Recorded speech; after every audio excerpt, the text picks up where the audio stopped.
Thanks for joining me. My name is Jordan Acott, and today I'll be critically appraising the effectiveness of recovery planning in Australia.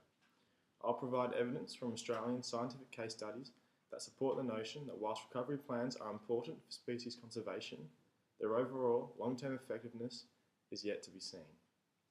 Australia's biodiversity is currently in decline, and more than 1,800 of our species and ecological communities are known to be threatened and at risk of extinction. According to James Watson and colleagues, up to 21,800 species should be on this list. With 15 national biodiversity hotspots, one of which being globally recognised, it is essential that something must be done to reduce the degradation of Australia's biodiversity. Australia's central piece of environmental legislation is the Environment Protection and Biodiversity Conservation Act 1999, or the EPBC Act. It provides a legal framework to protect and manage nationally and internationally important flora, fauna, ecological communities and heritage places, provided they are defined in the EPBC Act as matters of national environmental significance. Recovery plans set out the research and management actions necessary to stop the decline of and support the recovery of listed threatened species or threatened ecological communities.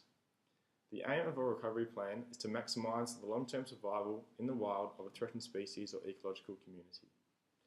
Recovery plans should state what must be done to protect and restore important populations of threatened species and habitat, as well as how to manage and reduce threatening processes.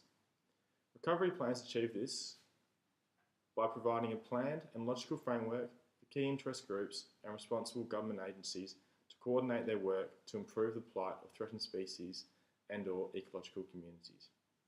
Only approximately a quarter of species under this Act have a plan. In recent years, there has been a shift away from single species recovery plans, primarily due to a lack of funding and resources, towards multi-species, landscape and ecosystem-based plans.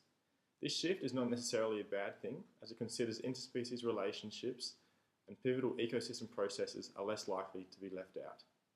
So, according to scientific literature, what do multi-species plans do well?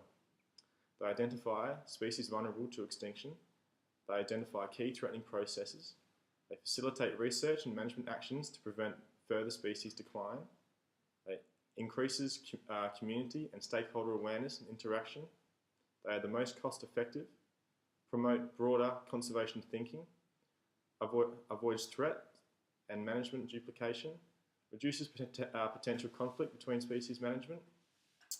And what could they improve on? Well, they may be biased to species of cultural significance, objectives may be unclear or unrealistic, definition of recovery and recovered is still ambiguous, regular updates of nationally threatened lists must occur, better systems for reporting and evaluation are therefore required to promote transparency, improve existing knowledge, and facilitate efficient investments in future management actions. There is no structured monitoring body to assess effectiveness of the plans.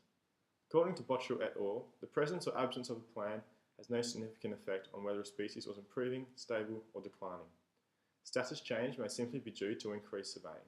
In conclusion, whilst recovery plans is a positive step towards conserving Australia's biodiversity, for them to be truly effective, environment legislation must be improved at a national level with greater connectivity among federal, state agencies and experts.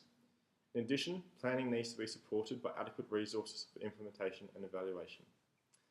Thank you for listening.